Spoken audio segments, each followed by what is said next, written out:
Chapter 9. I am offered a quest. The next morning, Chiron moved me into cabin 3. I didn't have to share it with anybody, and I had plenty of room for all of my stuff. The Minotaur horn set on one set of spare clothes and a toiletry bag. I got to sit at my own dinner table, pick my own activities, call lights out whenever I felt like it, and not listen to anybody else. And I was absolutely miserable. Just when I started to feel accepted, to feel I had a home in Cabin 11, and I might be a normal kid, or as normal as you can be when you're a half-blood, I've been separated out as if I had some rare disease.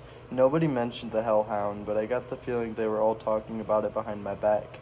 The attack had scared everybody. It sent two messages. One, that I was the son of the sea god, and two, monsters would stop at nothing to kill me. They would even invade a camp that had always been considered safe. Excuse me. The other campers steered clear of me as much as possible. Cabin 11 was too nervous to have sword class with me after what I'd done to the Ares folk in the woods, so my lessons with Luke had become one-on-one. He pushed me harder than ever, and he wasn't afraid to bruise me up in the process. "You're going to need all the training you can get," he promised, as we were working with swords and flaming torches. "Now let's try that Viper beheading strike again. 50 more repetitions." Annabeth still taught me Greek in the mornings, but she seemed distracted. Every time I said something, she scowled at me, as if I'd just poked her between the eyes. After lessons, she would walk away muttering to herself, "Quest? Poseidon? Dirty rotten. Gotta make a plan." Even Clarice kept her distance, though her venomous looks made it clear she wanted to kill me for breaking her magic spear.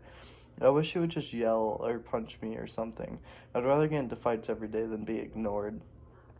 I knew somebody at camp resented me because one night I came into my cabin and found a mortal newspaper dropped inside my doorway, a copy of the New York Daily News, open to the Metro page.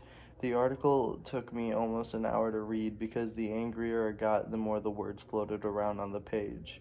Boy and mother still missing after freak car accident. Sally Jackson and son Percy are still missing 1 week after their mysterious disappearance. The family's badly burned '78 Camaro was discovered last Saturday on a North Long Island road with the roof ripped off and the front axle broken. The car had flipped and skidded for several hundred feet before exploding. Mother and son had gone for a weekend vacation to Montauk, but left hastily under mysterious circumstances. Small traces of blood were found in the car and near the scene of the wreck, but there were no other signs of the missing Jacksons. Residents in the rural area reported seeing nothing unusual around the time of the accident. Mrs. Jackson's husband, Gabe Uligano, claims his stepson Percy is a troubled child who's been kicked out of numerous boarding schools and has expressed violent tendencies in the past. Police would not say whether son Percy is a suspect in his mother's disappearance, but they have not ruled out foul play. Below are recent pictures of Sally Jackson and Percy. Police urge anyone with information to call the following toll-free Crime Stoppers hotline. The phone number was circled in black marker. I wadded up the paper and threw it away, and then hopped down in my bunk in the middle of the empty cabin. "Lights out," I told myself miserably. That night, I had the worst dream yet. I was running along the beach in a storm. This time, there was the city behind me, not New York. The sprawl was different. Buildings spread farther apart and palm trees, low hills in the distance. About 100 yards down the surf, two men were fighting. They looked like TV wrestlers, muscular with beards and long hair. Both wore flowing Greek tunics, one trimmed in blue and the other in green. They grappled with each other and wrestled and kicked and headbutted, and every time they connected, lightning flashed. The sky grew darker and the wind rose. I had to stop them. I didn't know why, but the harder I ran, the more the wind blew me back, until I was running in place, my heels digging uselessly in the sand. Over the roar of the storm, I could hear the blue-robed one yelling at the green-robed one, give it back," like a kindergartner fighting over a toy. The waves got bigger, crashing into the beach and spraying me with salt. I yelled, "Stop it! Stop fighting!" The ground shook. Laughter came from somewhere underneath the earth, a voice so deep and evil it turned my blood to ice. "Come down, little hero," the voice crooned. "Come down." The sand split beneath me, opening up a crevice straight down to the center of the earth. My feet slipped and darkness swallowed me. I woke up sure that I was falling. I was still in bed in cabin 3. My body told me it was morning, but dark outside, and thunder rolled across the hills. A storm was brewing. I hadn't dreamed that. I heard clopping sound at the door, a hoof knocking on the threshold. "Come in?" Grover trotted inside, looking worried. "Mr. D wants to see you." "Why?" He wants to kill, I'd better let him tell you." Nervously, I got dressed and followed, sure that I was in huge trouble. For days I'd been half expecting a summons to the big house, now that I was declared the son of Poseidon, one of the big 3 gods who weren't supposed to have kids. I figured it was a crime for me to just be alive. The other gods had probably been debating the best way to punish me for existing. And now Mr. D was ready to deliver their verdict. Over the Long Island Sound, the sky looked like ink soup coming to a boil. A hazy curtain of rain was coming in our direction. I asked Grover if we needed an umbrella. "No," he said. "It never rains here unless we want it to." I pointed at the storm. "What the heck is that, then?" He glanced uneasily at the sky. "It'll pass around us. Bad weather always does." I realized he was right. In the week I had been here, it had never been overcast.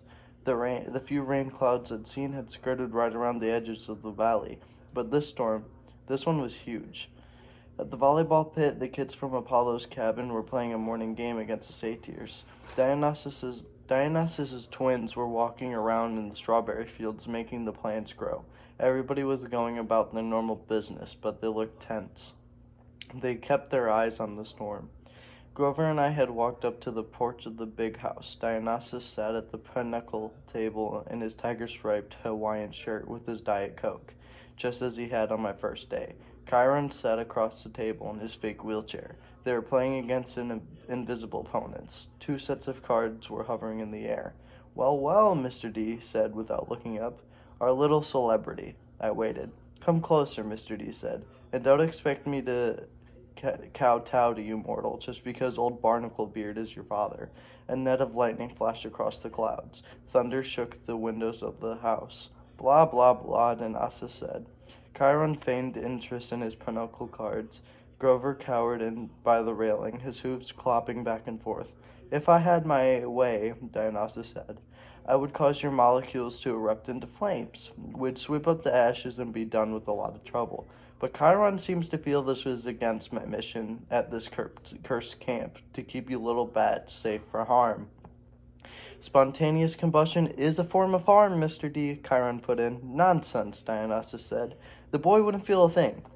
"Nevertheless, I have agreed to restrain myself. I think of turning you into a dolphin," said, "and sending you back to your father." "Mr. D," Chiron warned. "Oh, all right," Dionysus relented. "There's one more option, but it's deadly foolishness." Dionysus rose, and the invisible player's cards dropped to the table. "I'm off to Olympus for an emergency meeting. If the boy is still here when I get back, I'll turn him to an Atlantic bottlenose. Do you understand? And, Perseus Jackson, if you're at all smart, you'll see that it is a much more sensible choice than what Chiron feels you must do." Dionysus picked up a playing card and twisted it, and it became a plastic rectangle. "A credit card? No, a security pass." He snapped his fingers, and the air seemed to fold and bend around him. He became a hologram, then a wind, and then he was gone, leaving only the smell of fresh pressed grapes lingering behind. Chiron smiled at me, and he looked tired and strained. "Sit, Percy, please," and Grover. We did. Chiron laid his cards on the table, a winning hand he had gotten to use.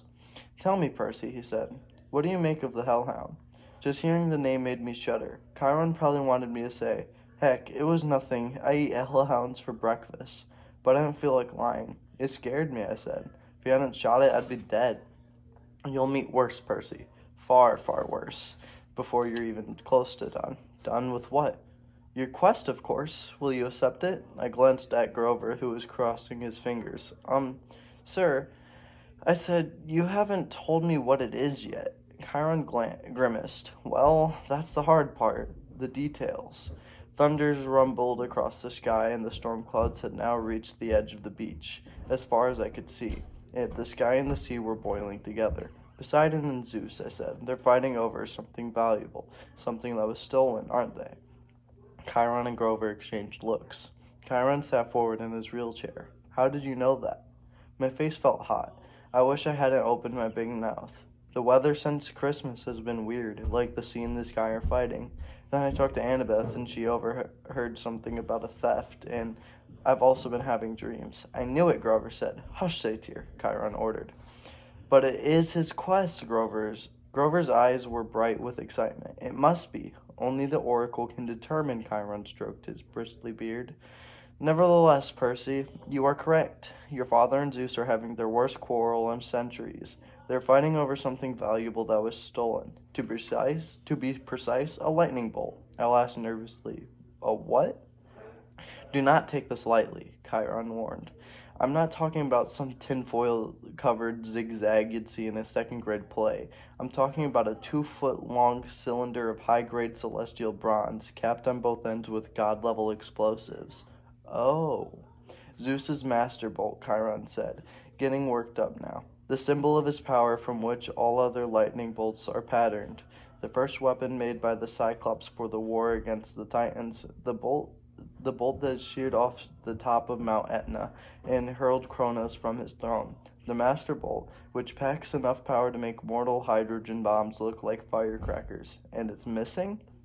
Stolen, Chiron said. By who? By whom? Chiron corrected. Once a teacher, always a teacher. By you. My mouth fell open. At least, Chiron held up a hand. That's what Zeus thinks. During the winter solstice, at the last council of the gods, Zeus and Poseidon had an argument. Their usual nonsense. Mother Rhea always liked you best. Air disasters are more spectacular than sea disasters, etc.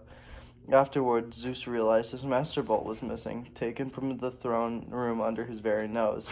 He immediately blamed Poseidon. Now, a god cannot usurp another god's symbol of power directly. That is forbidden by the most ancient of divine laws. But Zeus believes your father convinced a human hero to take it. But I didn't. Patience and listen, child, Chiron said. Zeus has good reason to be suspicious. The forges of the Cyclops are in the ocean, which gives Poseidon some influence over the makers of his brother's lightning. Zeus believes Poseidon has taken the Master Bolt, and now is secretly having the Cyclops build an arsenal of illegal copies, which might be used to topple Zeus from his throne. The only thing Zeus wasn't sure about was which hero Poseidon used to steal the bolt. Now Poseidon has openly claimed you as his son. You were in New York over the winter holidays. You could have easily snuck into Olympus. Zeus believes he has found his thief. But I've never been to Olympus. Zeus is crazy.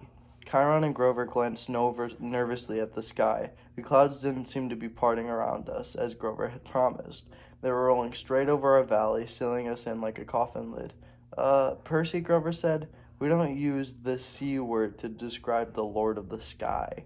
Perhaps paranoid, Chiron suggests. Then again, Poseidon has tried to unseat Zeus before. I believe that was question 38 on your final exam. He looked at me as if he actually expected me to remember question 38.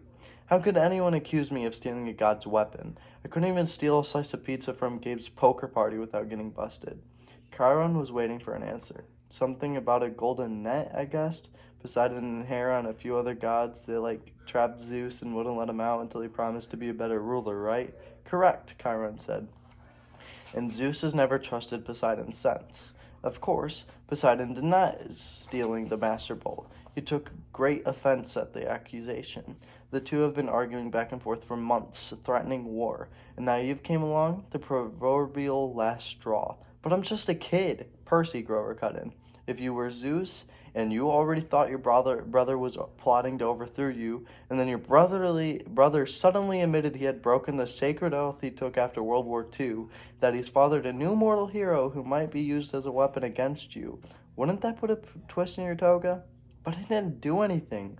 Poseidon, my dad, he didn't really have the Master Bolt stolen, did he? Chiron sighed. Most thinking observers would agree that thievery is not Poseidon's style, but the sea god is too proud to try convincing Zeus of that. Zeus has demanded that Poseidon return the bolt by the summer solstice. That's June 24th, 10 days from now. Poseidon wants an apology for becoming a thief by the same date. I hoped that diplomacy might prevail, that Hera or Demeter or Hestia would make the two brothers see sense. But your arrival has inflamed Zeus's temper. Now neither god will back down, unless someone intervenes, unless the master bolt is found and returned to Zeus before the solstice. There will be war. And do you know what a full-fledged war would look like, Percy? Bad, I guessed. Imagine the world in chaos, nature at war with itself, Olympians forced to choose sides between Zeus and Poseidon, destruction, carnage, and millions dead. Western civilization turned into a battleground so big it will make the Trojan War look like a water balloon fight. Bad, I repeated. And you, Percy Jackson, would be the first one to feel Zeus's wrath. It started to rain. The volleyball players stopped their game, and I stared in stunned silence at the sky. I had brought the storm to Half-Blood Hill. Zeus was punishing the whole camp because of me. I was furious. So I have to find the stupid bolt, I said, and then return it to Zeus. What a better peace offering, Chiron said, than to have the son of Poseidon to return Zeus's property. Poseidon doesn't have it. Where is the damn thing? I believe I know. Chiron's expression was grim. Part of a prophecy I had years ago. Well, some of the lines make sense to me now, but before I can say more, you must officially take up the quest. You must seek the counsel of the oracle. Why can't you just tell me where the bolt is beforehand? Because if I did, you would be too afraid to accept the challenge. I swallowed. Good reason. You agree then? I looked at Grover, who nodded encouragingly. Easy for him. I was the one Zeus wanted to kill, not him. All right, I said. It's better than being turned into a dolphin. Then the time you consulted the oracle, Chiron said, go upstairs, Percy Jackson, to the attic. When you come back down, assuming you're still sane, we will talk more. 4 flights up, the stairs ended under a green trap door. I pulled the cord, and the door swung down, and an old wooden ladder clattered into place. The warm air from above smelled like mildew and rotten wood, and something else, a smell I remembered from biology class. Reptiles, the smell of snakes. I held my breath and climbed. The attic was filled with Greek hero junk, armor stands covered in cobwebs, once bright shields pitted with rust, old leather steamer trunks plastered with stickers saying Ithaca's Circle Isle and Land of the Amazons.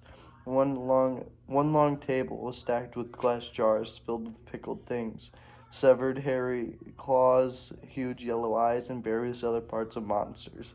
A dusty mounted trophy on the wall looked like a giant snake's head, but with horns and a full set of shark's teeth. The plaque read, Hydra Head No. 1, Woodstock, New York, 1969. By the window, sitting on a wooden tripod stool, was the most gruesome memento of all, a mummy. Not the wrapped in cloth kind, but a human female body shriveled into a husk. She wore a tie-dyed sundress, lots of beaded necklaces, and a headband over her long black hair. The skin of her face was so thin and leathery over her skull, and her eyes were glassy white slits, as if the real eyes had been replaced by marbles. She'd been dead a long, long time. Looking at her sent chills up my back, and that was before she sat up on her stool and opened her mouth. A green mist poured out of the mummy's mouth, coiling over the floor in thick tendrils, hissing like 20,000 snakes. I stumbled over myself trying to get to the trap door, but it slammed shut. Inside my head, I heard a voice slithering into one ear and coiling around my brain. I am the spirit of Delphi, speaker of the prophecies of Phoebus Apollo, slayer of the mighty Python. Approach, seeker, and ask. I wanted to say, no thanks, wrong door, just looking for the bathroom, but I forced myself to take a deep breath. The mummy wasn't alive. She was some kind of gruesome receptacle for something else, the power that was now swirling around me in the green mist, but its presence didn't feel evil like my demonic math teacher, or the Minotaur. It felt more like the 3 fates I'd seen knitting yarn outside the highway fruit stands, ancient and powerful, and definitely not human, but not particularly interested in killing me either. I got up the courage to ask, what is my destiny? The mist swirled more thickly, collecting right in front of me, and around the table with pickled monster parts. Suddenly, there were 4 men sitting around the table playing cards. Their faces became clearer. It was Smelly Gabe and his buddies. My fists clenched, and though I knew his poker party couldn't be real, it was an illusion made out of mist. Turned towards me and spoke in a rasping voice of the oracle. You shall go west and face the god who has turned. His buddy on the right said the same, in the same voice. You shall find what was stolen and see it safely return. The guy on the left threw 2 poker chips in, then said, You shall be betrayed by the one who calls you a friend. Finally, Eddie, our building super, delivered the worst line of all, and you shall fail to save what matters most in the end. The figures began to dissolve. At first, I was too stunned to say anything, but as the mist retreated, coiling into a huge green serpent and then slithering back into the mouth of the mummy, I cried, Wait, what do you mean? What friend? What will I fail to save? The tail of the mist snake disappeared into the mummy's mouth. She reclined it back against the wall, her mouth closed tight as if it hadn't opened in 100 years. The attic was silent again, abandoned, nothing but a room full of mementos. I got the feeling that I couldn't stand here until I had cobwebs too, and that I wouldn't learn anything else. My audience with the oracle was over. Well, Chiron asked me. I slumped into a chair at the pinnacle table. She said I would retrieve what was stolen. Grover sat forward, chewing excitedly on the remains of a Diet Coke can. That's great. What did the oracle say exactly? Chiron pressed. This is very important. My ears were still tingling from the reptilian voice. She said that I would go west and face a god who had turned. I would retrieve what was stolen and see it safely returned. I knew it, Grover said. Chiron didn't look satisfied. Anything else? I didn't want to tell him. What friend would betray me? I didn't have that many. In the last line, I would fail to save what mattered most. What kind of oracle would send me on a quest and tell me, oh hey, by the way, you'll fail? How could I confess that? No, I said. That's about it. He studied my face. Very well, Percy. But know this, the oracle's words often have double meanings. Don't dwell on them too much. The truth is not always clear until events have come to pass. I got the feeling he knew I was holding back something bad, and he was trying to make me feel better. Okay, I said, anxious to change the topic. So, where do I go? Who's the god in the west? Ah, think, Percy, Chiron said. If Zeus and Poseidon weaken each other in a war, who stands to gain? Someone who wants to take over, I guess? Yes, quite. Someone who harbors a grudge, who has been unhappy with his lot since the world has divided eons ago, whose kingdoms would grow more powerful with the deaths of millions. Someone who hates his brothers for forcing him to an oath to have no more children, an oath that both of them have now broken. I thought about my dreams, the evil voice that had spoken from underneath the ground. Hades. Chiron nodded. The Lord of the Dead is the only possibility. A scrap of aluminum dribbled out of Grover's mouth. Whoa, wait, what? A Fury came after Percy, Chiron reminded him. She watched the young man until she was sure of his identity and then tried to kill him. Furies only obey one lord, Hades. Yes, but Hades hates all heroes, Grover protested, especially if he has found out Percy is the son of Poseidon. A hellhound got into the forest, Chiron continued. Those can only be summoned from the fields of punishment, and it had to be summoned by someone within the camp. Hades must have a spy here, and he must suspect Poseidon will try to use Percy to clear his name. Hades would very much like to kill his young half-blood before he can take on the quest. Great, I muttered. That's 2 major gods who want to kill me.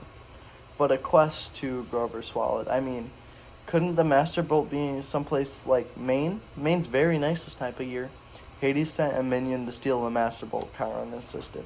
He hid it in the underworld, knowing full well that Zeus would blame Poseidon.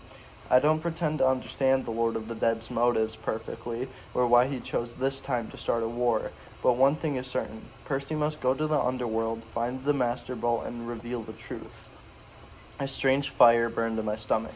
The weirdest thing was, it wasn't fear, it was anticipation, and the desire for revenge. Hades had tried to kill me on 3 separate times so far, with the Fury, the Minotaur, and the Hellhound, and it was his fault my mother had disappeared into a flash of light.